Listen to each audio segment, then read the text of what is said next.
Kelly File exclusive, Captain Daniel Quinn. He's a former Army captain and teammate of Sergeant Martland, and Republican Congressman Duncan Hunter, who has been fighting to keep Martland in the Army. Thank you both for being back with me. Let me start with you, Captain Quinn. This is unbelievable. I mean, so he's done. The Army has sided essentially with the Afghan child rapist. It's correct. It's it's a travesty, not just to Charles, but to his wife, to his two kids. Charles was born to be a soldier. He did it better than anyone I've ever worked with. And it's terrible, not just for him and his family, but for our country as well. What do you, go ahead. All he wants to do is continue to serve our country with distinction, just like he's done for the last 11 years. And the Army is refusing to let him do that. It's a disservice to him, his family, and to everyone that's worked with him, for him, and that knows him. What do you make of this statement we just heard? There's no policy in place to ignore human rights violations, none at all. That's not necessarily true, because we had, as we've discussed, there's been 3 previous cases of sexual assault. Charles and I reported each one up our chain of command, and what their policy is that we have to go through the local government of Afghanistan. So in our case, we went through the local government 3 times, and all 3 times it was basically met with indifference. They don't care. Exactly. So they don't care. These Afghan commanders are raping children, and this is somehow acceptable over there, and they expect the American commanders to say, all right, no problem.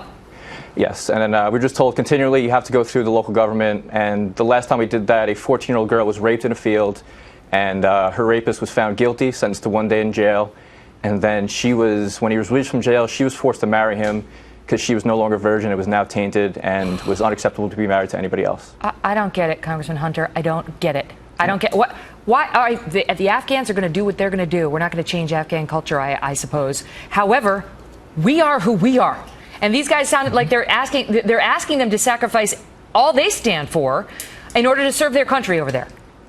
Yeah, imagine this too. You're a 20-year-old kid. You went over and you're serving your nation, and on your U.S. base, you actually see child rapists and pedophiles and hear the screams of little boys at night, and you're told it's an Afghan criminal issue. The DOD's statement today is pure lawyer speak. You're a lawyer. Of course, there's no policy like they said, but they were allowing this to happen because I don't know if they don't want to offend the wrong people. There is a shameful lack of leadership and morality in the Army, and you know, frankly, I can't get anywhere on this issue, even in the Armed Services Committee. I mean, who can reverse it? Who can reverse it? Who can get Martland back in? The Secretary of the Army or the Secretary of Defense. The problem is the Secretary of the Army is a former congressman who's buddies with half of my colleagues on Capitol Hill. Why wouldn't they want this? Why are they against him? Anyway. Why? So I mean, well, because they're all chummy. They're all buddies. We've been bringing this up, Megyn. This has been 3 or 4 months now. This Martland case has exposed that there have been hundreds of soldiers and Marines now exposed to these child rapists on their bases. This isn't like out with Martland and Danny Quinn alone and unafraid in these small provinces. This was happening on U.S. bases where you had hundreds, if not thousands, of U.S. military personnel. So this has now been allowed by the U.S. government, and instead of stopping this, and the Army saying, hang on, we're going to do a common sense test, let Sergeant First Class Martland stay in, we're going to stop this. They aren't doing that. No, they're saying they've chosen a different side, speak, and we're going to kick them out anyway. We don't care what the right thing to do is. I gotta do you want your son or daughter serving in the Army? I got to go. Do you want your son or daughter to serve an institution who says pedophilia and child rape is okay as long as it's the custom of the land and it's a criminal case for them? Don't worry about it. That's nonsense. We go overseas I gotta go. to fight for our principles. I don't think I got to ask you, Captain Quinn, before we go. Sure. How is your friend? Is he Captain Martland?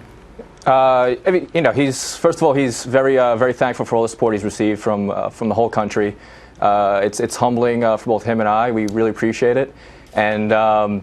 He's doing right. He's obviously definitely broken today from the news, but he's going to keep fighting. We're going to keep fighting, and Congressman Hunter's going to keep fighting. And we just ask America to keep helping Congressman Hunter out. Write to him, write your congressman, and let's get Charles to stay in the Army. Thank you, guys.